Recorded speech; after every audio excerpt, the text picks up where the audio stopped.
So if we are doing just a very basic, I go into someone's house and I am installing just a 4-camera system, and I have a PoE switch that's powering those 4 cameras and a separate NVR, there's not enough traffic to warrant a separate VLAN. Especially because usually in a system like that, they don't have automation. They may be streaming Netflix and Hulu and Spotify and whatever else, but they're not usually doing a bunch of inter-network traffic, right? So there's not a lot of stuff that's taking up and eating up that bandwidth.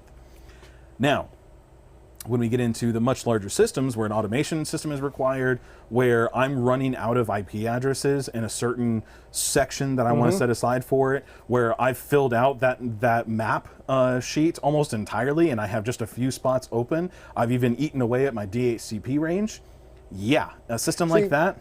I like to VLAN all the Alexa to you, those kind of devices. Oh yeah, put that on the guest network. Because first off, there's a ton of traffic in those devices that you don't realize how much traffic, because they're constantly checking with each other. Yes. So there's a lot of traffic there, and taking that off your security, off of your, I don't like to have them on the same as the Roku, for example. Right. Because again, if you got multiple streaming platforms in the house, that's a lot of traffic. Yeah. And you throw all the Alexas and the Tuya switches and whatever else you got on there, I like to VLAN those out separately. And I give that credit to you in the video that you did. Yeah, and again, going back to that video on that one. Well, and going back to that video, the thing is that when you look at VLANing something, you're not necessarily looking at just segmenting it out for the purpose of segmenting it out. Or security. Or security. What you're really doing with a VLAN is you're actually speeding up the network, because the processor inside of these routers and these other devices on a network, here's what's happening. You're 192.168.1.7, right? Thank you. And I'm 192.168.1.24, okay? Here's the thing. I am constantly saying, I'm Adam at 192.168.1.24. It just constantly. It's constantly happening. That explains why we're constantly being annoyed by you yelling at the office. Yeah, of course. So the thing is that's always happening. Which the thing is, though, is that you are always hearing that happen. Everything on the network's hearing everything on the network. Right. Now, the thing is, though, is that what I've said, I'm Adam at 192, that it takes this long to say it, right?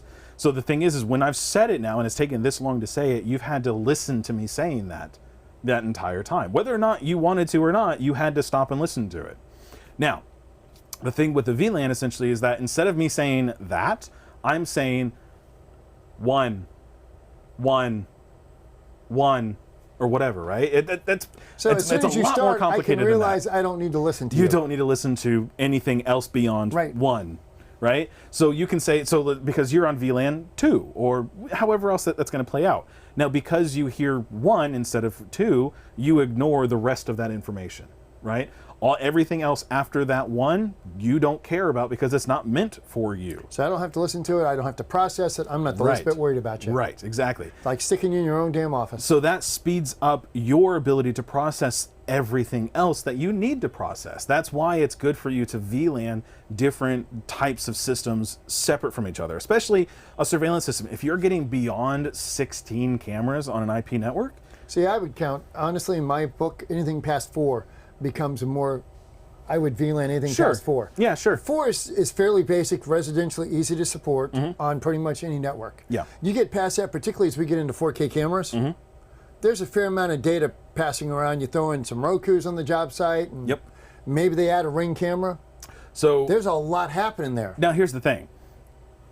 Take this as an example. Here on this network right now that we're using to broadcast right now, pardon me, what we're broadcasting right now is on the same network that we use for our cameras, our surveillance cameras that we have here in the lab.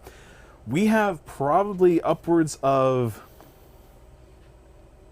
close to 64, even greater than that number of cameras. There's a lot of cameras live all the time. We also have plus multiple NVRs. Correct. Plus multiple PCs. And those multiple NVRs are looking at the same cameras at the same time, which is just additional traffic for that one camera. It's not always a good idea. No, you really shouldn't. You really should not have multiple NVRs looking at the same camera.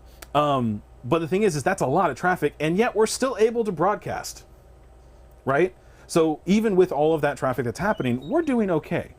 But the thing is that you don't want to do that in mission critical scenarios, which we should probably VLAN our stuff separate from our camera systems, because this Now should that be you mission. mention Now that it. I'm talking about it and saying it out loud, we probably should.